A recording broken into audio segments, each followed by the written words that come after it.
Assalamualaikum warahmatullahi wabarakatuh. Kembali lagi dengan saya Abdul Aziz dengan NPM 243510420. Baiklah, di video kali ini saya akan melanjutkan membaca buku pemrograman web di bab 12. Yang pertama ada Auth versus Auth. Siapakah kamu dan apa pasamu? Dalam percakapan sehari-hari, istilah autentikasi dan otoritasi seringkali digunakan secara bergantian seolah-olah keduanya adalah hal yang sama. Namun dalam arsitektur keamanan sistem, keduanya adalah dua proses yang sangat berbeda, terpisah namun saling bergantung erat. Authentication adalah proses verifikasi identitas. Ia menjawab pertanyaan, siapakah Anda? Ini mirip dengan saat kita menunjukkan KTP atau paspor di meja imigrasi bandara untuk membuktikan bahwa kita itu benar-benar orang yang tertulis di dokumen tersebut. Dalam dunia digital, autentikasi terjadi saat kita memasukkan username dan password, memindai sidik jari, atau menggunakan on-time password atau disebut dengan OTP. Tanpa authentication yang sukses, sistem tidak memiliki cara untuk mengetahui dengan siapa ia berinteraksi dan pintu gerbang aplikasi akan tetap tertutup rapat. Setelah identitas kita terverifikasi, proses selanjutnya adalah authorization. Authorization menjawab pertanyaan, apa yang boleh kita lakukan? Kembali ke analogi gedung kantor. Authorization adalah proses satpam memeriksa wajah kita dan memberikan kartu akses karyawan. Authorization adalah aturan yang menentukan kartu akses tersebut bisa membuka pintu mana saja. Apakah kartu itu bisa membuka pintu ruang CEO atau hanya bisa membuka pintu kantin dan toilet? Dalam aplikasi web, authorization menentukan apakah user Budi yang sudah login boleh menghapus data transaksi atau hanya boleh melihatnya saja. Bisa jika kita berhasil login, tapi kita ditolak saat mencoba masuk ke halaman admin karena role kita hanyalah staf biasa. Salah satu model otorisasi yang paling populer dan scalable di industri adalah RABAC, Role Based Access Control. Dalam era RBAC, hak akses tidak diberikan secara langsung kepada setiap individu atau disebut dengan user, melainkan ditempelkan pada role atau peran tertentu. Misalnya kita membuat peran editor yang punya hak tulis artikel dan peran viewers hanya punya hak membaca. User Budi kemudian dimasukkan ke dalam peran editor. Jika suatu hari Budi dipromosikan atau dipindah divisi, kita cukup mengubah perannya tanpa perlu mengetikkan satu persatu izin di database. Pendekatan ini sangat efisien dibanding dengan access control list tradisional di mana kita harus mendefinisikan izin spesifik untuk setiap user yang hanya menjadi mimpi buruk manajemen saat jumlah user mencapai ribuan. Namun, aplikasi modern yang kompleks seringkali membutuhkan sesuatu yang lebih granular daripada sekedar peran yang melahirkan ABAC. Attributes Based Access Control (ABAC) memberikan izin berdasarkan atribut atau konteks tertentu, bukan hanya peran statis. Contoh kasusnya adalah aturan seorang manajer. Role boleh menyetujui cuti, tapi hanya untuk bawahan di departemennya sendiri atau disebut dengan atribut dan hanya pada jam kerja konteks waktu. Logika ini jauh lebih dinamis dan fleksibel. Mengimplementasikan ABAC membutuhkan mesin kebijakan policy engine yang lebih canggih di kode back-end karena setiap request harus dievaluasi berdasarkan banyak variabel kondisi. Meskipun rumit, ABAC adalah standar emas untuk aplikasi enterprise yang membutuhkan kebutuhan regulasi yang ketat. Kesalahan arsitektural yang paling fatal adalah mencampur adukan logika authorization dan auth atau menganggap bahwa auth-n sudah cukup. Banyak developer pemula berpikir selama dia sudah login, dia boleh melakukan apa saja. Ini disebut dengan broken access control yang secara konsisten menduduki peringkat atas dalam daftar kerentanan OSP. Peretas seringkali mengeksploitasi ini dengan cara login sebagai user biasa, lalu secara manual mengubah URL di browser dari user dashboard menjadi admin settings. Jika sistem hanya mengecek apakah sudah login tanpa mengecek apakah di admin, maka peretas bisa mengambil alih sistem. Oleh karena itu, prinsip Defense Depth mengajarkan kita untuk selalu memverifikasi hak akses di setiap endpoint API. Tidak peduli seberapa terpercaya kelihatannya user tersebut. Penting juga untuk menyadari bahwa auth-n dan auth sebaiknya dipisahkan dari logika bisnis utama aplikasi. Di era Microservice, pola yang umum digunakan adalah memusatkan outsend yang di satu layanan khusus Identity Provider atau IDP, sementara OutZ bisa didistribusikan di masing-masing service atau dipusatkan juga dengan memisahkan concern ini. Developer fitur bisa fokus membangun produk tanpa pusing memikirkan cara menskripsikan password atau cara menyimpan session. Arsitektur keamanan yang baik adalah arsitektur yang transparan bagi developer namun tak tertembus bagi penyerang. Yang kedua, password storage. Jangan simpan kunci di bawah karpet. Menyimpan kata sandi pengguna dalam bentuk teks asli, plain text di database adalah dosa besar yang bisa dilakukan oleh seorang software engineer. Jika kita menyimpan password rahasia 123 apa adanya di kolom tabel, maka siapapun yang memiliki akses ke database tersebut, baik itu admin database, developer yang sedang debugging, atau peretas yang berhasil mencuri data, bisa langsung login ke akun pengguna tanpa hambatan. Karena banyak pengguna memiliki kebiasaan buruk menggunakan password yang sama untuk berbagai layanan, email, bank, serta sosmed. Kebocoran password ini di aplikasi kita bisa menghancurkan hidup digital pengguna di tempat lain. Oleh karena itu, aturan emas nomor satu adalah jangan pernah menyimpan password asli, simpanlah jejaknya. Mekanisme untuk menyimpan jejak ini disebut dengan hashing, yang sering disalahartikan dengan enkripsi. Enkripsi adalah proses dua arah. Kita mengunci data dengan kunci, dan kita bisa membukanya kembali dengan decrypt menjadi bentuk asli jika punya kuncinya. Hashing sebaliknya adalah proses satu arah one-way function. Bayangkan password sebagai buah-buahan segar dan fungsi hashing sebagai blender. Kita bisa mengubah buah menjadi jus, tapi kita tidak akan pernah mengubah jus kembali menjadi buah utuh. Tidak peduli seberapa canggih teknologi kita, saat pengguna login, sistem tidak membandingkan password asli karena sistem tidak menyimpannya, melainkan memblender password inputan pengguna dan membandingkan hasil jusnya dengan jus yang tersimpan di database. Jika warnanya sama, berarti buah passwordnya pasti sama. Namun, tidak semua mesin blender diciptakan sama. Algoritma hash tua seperti MD5 atau SH1 juga sudah dianggap rusak dan tidak aman untuk password. Masalah utamanya adalah mereka terlalu cepat. Komputer modern seperti CPU canggih bisa menghitung miliaran hash MD5 dalam 1 detik. Ini memungkinkan peretas pengguna serangan brute force atau rainbow tables untuk menebak password dengan sangat cepat. Jika database bocor, hash MD5 bisa dipecahkan dalam hitungan detik. Oleh karena itu, kita membutuhkan algoritma hash yang sengaja didesain dengan menjadi lambat dan memakan memori, membuat proses penebakan menjadi sangat mahal dan tidak layak secara ekonomi bagi peretas. Standar industri saat ini untuk hashing password adalah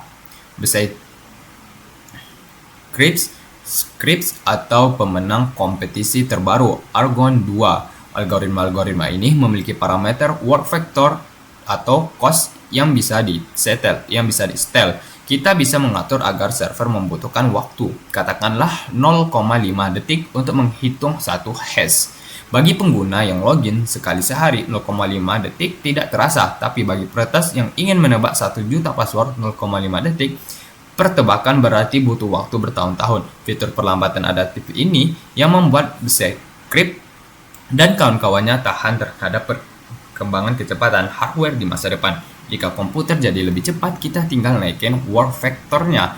Selain algoritma yang lambat, kita wajib menggunakan sel. Sel adalah string acak unik yang ditambahkan di setiap password sebelum hash. Tanpa sel, dua user yang punya password sama seperti rahasia 123 akan memiliki hasil hash yang sama persis di database. Ini memudahkan peretas untuk melihat pola. Dengan sel, user A akan dihash sebagai hash rahasia 123 plus acak A dan user B sebagai hash rahasia 123 plus acak B, menghasilkan output yang benar-benar berbeda saat mencegah serangan rainbow table massal karena peretas harus memecahkan hash satu persatu untuk setiap user secara unik. Tidak bisa borongan. Sel ini disimpan secara plain text di samping hash password di database karena ia bukan rahasia melainkan sekadar pengacau pola. Untuk keamanan tingkat paranoid, beberapa arsitek menambahkan paper berbeda dengan sel yang disimpan di database. Paper adalah kunci rahasia yang disimpan di level aplikasi, misalnya di environment variable atau hardware security module. Password di hash dengan sel plus paper Keuntungannya adalah jika database SQL bocor, peretas tetap bisa memecahkan password karena mereka tidak memiliki paper yang tersimpan terpisah di server aplikasi. Ini adalah lapisan pertahanan terakhir, defense in depth, yang memastikan bahwa kompromi pada satu lapisan infrastruktur tidak langsung berakibat fatal bagi keamanan data pengguna secara keseluruhan.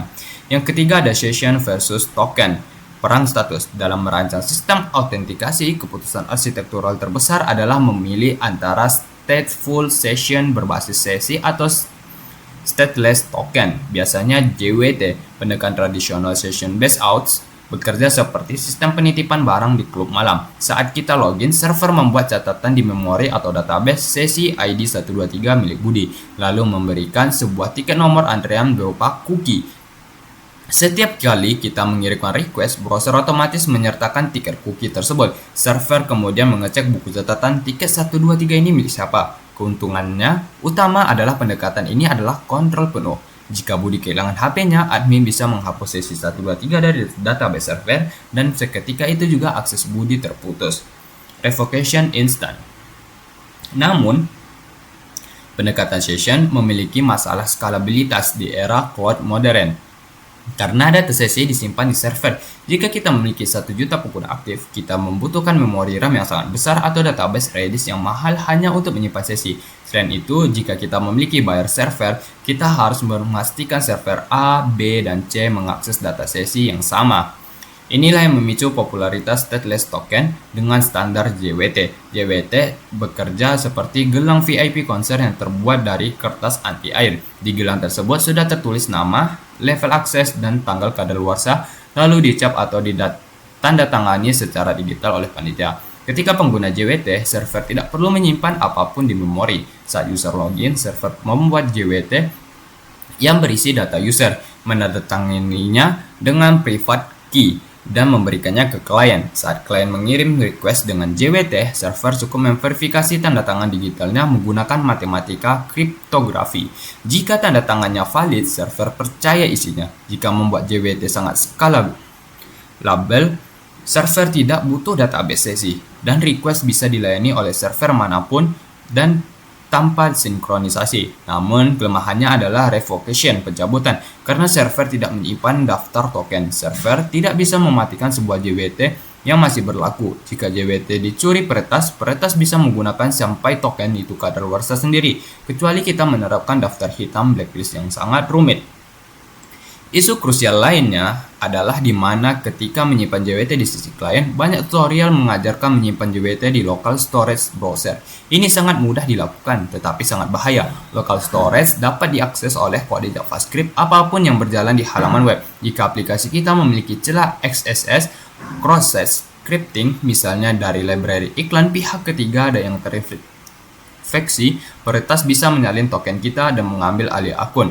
Tempat penyimpanan yang direkomendasikan pakar keamanan adalah HTTP only cookie. Cookie jenis ini tidak bisa dibaca oleh JavaScript, tapi otomatis dikirim oleh browser ke server. Ini memitigasi risiko pencurian token lewat XSS secara signifikan. Struktur JWT terdiri dari 3 bagian yang dipisahkan titik.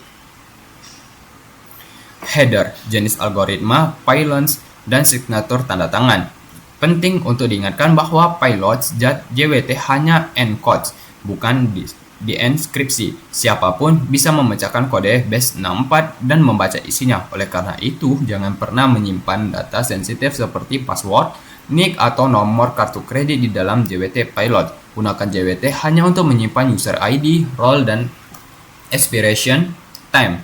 Jika kita butuh menyimpan data rahasia di token, kita harus menggunakan JWE, JSON Web Encryption, yang jauh lebih jarang digunakan dibandingkan JWS, JSON Web Signature Standard. Sebagai arsitek, pilihan antara session dan JWT tergantung pada kasus penggunaan. Untuk aplikasi perbankan atau internal perusahaan yang butuh keamanan ketat dan kemampuan logout paksa instan, session adalah aplikasi terbaik. Untuk aplikasi skala besar, API publik atau arsitektur microservice yang terdistribusi masif, JWT adalah pemenangnya. Seringkali solusi terbaik adalah hibrida. Gunakan JWT bertenor pendek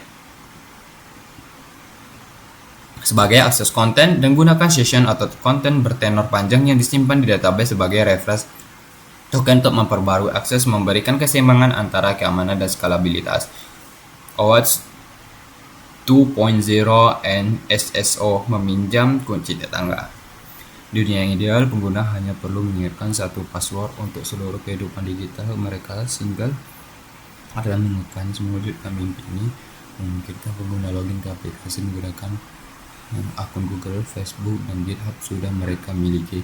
Di balik layar, keajaiban ini ditengarai oleh protokol standar bersama OWASP 2.0. Open Authorization pada dasarnya adalah protokol pendelegasikan akses. Analogi terbaiknya adalah valet key, kunci parkir mobil rumah. Kunci valet memungkinkan tukang parkir menyalakan mesin dan memindahkan mobil, tetapi tidak bisa membuka bagasi atau laci dashboard dengan out. User memberikan izin kepada aplikasi untuk mengakses data akun Google mereka, tapi hanya sebatas profil dan email tanpa memberikan password utama Google mereka. Dalam tarian OWASP 2.0 ada 4. Pertama itu resource owner sebagai user, klien aplikasi web kita, authorization server Google, GitHub, dan resource server API. Alur yang paling aman dan umum digunakan adalah authorization kode form. Saat user klik login with Google, aplikasi melempar ke user halaman login Google. Di sana user memasukkan password langsung ke Google, bukan ke kita. Jika sukses, Google melempar user kembali ke aplikasi kita dengan membawa sebuah kode sementara. Aplikasi kita kemudian menukarkan kode ini ke server Google secara back channel, server to server, untuk mendapatkan akses token inilah yang akhirnya dipakai untuk mengambil user dari API. Mekanisme ini sangat aman karena aplikasi tidak pernah menyentuh password user sama sekali. Risiko keamanan password sepenuhnya ditanggung oleh penyedia identitas yang memiliki tim keamanan kelas dunia. Selain itu, pengguna bisa melacak sedang untuk aplikasi kita kapan saja melalui peraturan akun mereka tanpa perlu menggantikan password utama. Memisahkan peran autentikasi dan otoritas. Untuk keperluan otentik ini dibangun lapisan di atas dan menambahkan ID token berisi data profil user yang sudah terstandarisasi. Namun implementasi OWASP juga menyebabkan salah satu yang paling kritis adalah validasi. Peretas bisa mencoba menipu server untuk mengirimkan kode akses ke website jahat bagi mereka. Oleh karena itu, pendaftaran aplikasi dashboard developer mewajibkan kita mendaftar URL di callback dan yang sah secara ketat. Pengembangan juga harus mengimplementasikan parameter state atau page untuk mencegah serangan self dan penyadapan kode otorisasi, terutama pada aplikasi mobile atau SPA murni, di mana penyimpan klien server dari konsep token dan reverse token sentral ini. Akses token biasanya berumur pendek. Jika token ini bocor, masuk hanya dalam 1 jam. Untuk kenyamanan user agar tidak login dengan tiap jam, disediakan reverse token yang berumur panjang. Reverse token ini simpan sangat aman di server dan digunakan untuk meminta akses token baru yang aman kadaluarsa. Jika server menotifikasi aktivitas mencurigakan, server bisa membatalkan reverse token tersebut. Memaksa user login dengan reverse token ini adalah mekanisme pertahanan diri yang berlaku menghadap SSO. Ini soal keamanan, tapi juga soal konversi user. Studi menunjukkan bahwa formulir registrasi yang panjang adalah penghalang utama pengguna baru dengan tombol sign up Google. Friksi tersebut hilang satu pihak penjadi, namun beban site kita harus memikirkan strategi fallback. Apa yang terjadi jika akun Google user dihapus atau jika layanan GitHub dan sistem user di database sebaliknya didesain fleksibel dan untuk mendukung multiple providers untuk menawarkan akun sosial ke akun email tradisional menggunakan membatasi akses dari pengguna. Yang kelima ada common vulnerabilitas. Musuh dalam simbol membangun benteng pertahanan tidak akan efektif jika tidak tahu bagaimana musuh menyerang. OWASP Open Web Application Security Project secara berkala merilis OWASP 10. Daftar 10 risiko keamanan aplikasi web paling kritis. Memahami daftar ini adalah literasi yang dasar yang ancaman klasik yang masih menggelar dan SQL. Ini terjadi ketika aplikasi menerima input user dan langsung menghubungkannya dalam query database tanpa sanitasi. Contohnya jika kode BN15 hasil kode akan menjadi yang selalu bernilai true, sehingga database memutahkan seluruh solusi sederhana namun mutlak selalu menggunakan Prepared Statement atau ONM yang memisahkan data dari perintah query. Ancaman kedua yang sangat umum di sisi front-end adalah SSS. Serangan ini terjadi ketika aplikasi menampilkan input user adanya browser orang lain. Jika saya memposting komentar yang berisi dan blog menampilkan mentah-mentah, maka setiap orang yang membaca komentar saya akan menjalankan script tersebut di browser mereka. Script ini bisa mencuri cookies CC dan mengalihkan halaman dan melakukan aksi atas nama korban. Pencegahannya adalah context aware encoding yang biasanya sudah dilakukan otomatis from list atau view. Namun penggunaan fitur berbahaya seperti direct atau deep value designer. Ancaman ketiga yang sering menimbulkan adalah CRF, cross-site request forgery. Berbeda dengan SSL yang mencuri data, CRF menyediakan tangan user untuk melakukan aksi tanpa proses. Bayangkan kita sedang di login webnya, lalu di tab kita membuka situs form tersebut ada gambar tersembunyi. Bos yang polos akan mencoba membuat gambar tersebut dengan mengirim request ke bank. Karena kita sedang login, browser menunjukkan cookies seksi bank kita secara otomatis. Server bank menerima request valid dan mentransfer uang. Solusi untuk ini adalah menggunakan anti-server tokens yang berasal dari form dan memanfaatkannya atribut. Selain serangan teknis, ada kategori broken authentication. Ini mencakup kelemahan logika seperti membiarkan user mencoba password ribuan kali, pesan error yang terlalu deskriptif, atau fitur lupa password yang lemah. Keamanan bukan hanya soal kode, tapi juga soal algoritma. Memberitahu peretas bahwa username valid membantu mereka mempersempit target serangan. Pesan error keamanan harus terakhir. Ancaman modern sering diabaikan dan suka melalui aplikasi web modern dibangun seperti npm. Jika satu kecil, kita gunakan kasus seperti event-stream atau serangan yang membuktikan bahwa kita tidak seperti berita pada kode pihak ketiga. Solusinya adalah rutin melakukan audit keamanan web. Kesimpulannya, keamanan web adalah perlombaan senjata yang tidak pernah berakhir.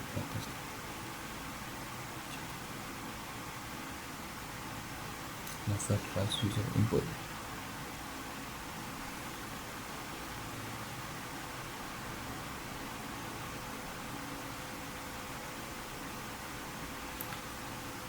Yang keenam, ada integritas, keislaman, benteng amanah, dan etika privasi dalam Islam. Keamanan security bukan sekedar fitur teknis, melainkan bagian dari maqasid syariah, tujuan syariah, khususnya dalam aspek hifdzul al-amal menjaga harta, dan hifdzul al-ird, menjaga kehormatan privasi. Membangun sistem autentikasi yang kuat adalah upaya menjaga rumah digital. Gunanya prinsip autentikasi yang kuat adalah upaya menjaga ini sejarah dengan perintah Allah Subhanahu wa taala surat An-Nur ayat 27 tentang adab istizan, meminta, hai orang-orang yang beriman, janganlah kamu memasuki rumah yang bukan rumahmu sebelum meminta izin dan memberikan salam kepada penghuninya. Maka smart verification login adalah pintu gerbang untuk memastikan bahwa masuk adalah hak orang yang berhak. Authorization, hak akses utama pada ruangan mana yang boleh dimasukkan tamu tersebut, menegakkan hudud batasan agar tidak terjadi pelanggaran privasi. Praktik menyimpan password dengan teknik hashing dan salting adalah implementasi dari kewajiban hifdzul al-asrar, menjaga asrar. Rasulullah SAW bersabda, barang siapa menutup aib seorang muslim, maka Allah akan menutupi aibnya di dunia dan akhirat. Hadis riwayat Muslim. Menyimpan password pengguna secara telanjang plain text adalah bentuk pengkhianatan, khianat terhadap amanah. Jika database bocor, aib dan rahasia pengguna dan terekspos. Dengan melakukan hashing satu arah, kita berusaha keras menutupi rahasia tersebut, bahkan dari diri kita sendiri. Sebagai pengelola sistem, yaitu tetap tertutup rapat dan menjadi musuh baku besar. Prinsip never trust user input dan validasi ketat untuk mencegah serangan seperti SQL injection atau SSS selaras dengan kaidah fikih saddud dzariyah, menutup jalan menuju kerusakan. Kita tidak boleh naif dan membiarkan pintu terbuka bagi kejahatan. Membiarkan input masuk tanpa filter sama dengan membicarakan orang asing membawa senjata masuk ke dalam rumah. Tindakan pencegahan ini adalah bentuk kewaspadaan seorang mukmin agar tidak terperosok ke dalam lubang yang sama dua kali, serta upaya mencegah terjadinya fasad kerusakan pada database yang berisi data umat. Legalization dan token JWT mengajarkan kita tentang tanggung jawab memegang syahadah. Token adalah bukti identifikasi bahwa pengguna. Jika token itu dicuri, misalnya akses, maka penjadi bisa bersaksi palsu sebagai pemilik akun. Oleh karena itu, menyimpan token dengan mana misalnya menggunakan OnlyCookie adalah bentuk ikhtiar maksimal untuk melindungi kesusahan tersebut agar tidak disalahgunakan atau difitnah pencurian. Islam sangat keras melarang kesalahan pencuri. Sadat uzur dan dalam konteks teknologi membiarkan celah keamanan memungkinkan solution hijacking adalah kelalaian dan fasilitas kerja tersebut. Terakhir, peran seorang security engineer atau pengembang web adalah bab ini adalah sebagai hafiz menjaga kita diamanahi data, harta, kehormatan ribuan bahkan jutaan pengguna. Kelalaian kita dalam menerapkan standar keamanan dan dimintai pertanggungjawaban di hadap Allah Subhanahu wa taala. Membangun benteng pertahanan aplikasi yang kokoh dalam bentuk jihad kita melawan para perusahaan di dunia maya dan memastikan bahwa teknologi yang kita bangun menjadi tempat yang aman bagi manusia untuk berinteraksi dan bermuamalah. Yang terakhir ada kesimpulan yang pertama, identitas bukan otoritas. Kita membedakan dengan tegas antara alt siapa kamu dan alt apakah kamu. Yang kedua, jangan simpan rahasia mentah. Kita belajar bahwa menyimpan password dalam plain text adalah kejahatan digital. Yang ketiga, ada peran status session versus JWT. Kita memahami trade-off antara kontrol penuh session dan skalabilitas JWT. Yang keempat, jangan ciptakan roda sendiri. Protokol seperti OAuth 2.0 dan IDC adalah karena alasan yang kuat. Yang kelima, paranoia yang sehat. Terakhir, kita menyadari bahwa internet adalah tempat yang berbahaya. Baiklah, mungkin cukup sekian video membaca buku pemrograman web dari saya. Saya akhiri. Assalamualaikum warahmatullahi wabarakatuh.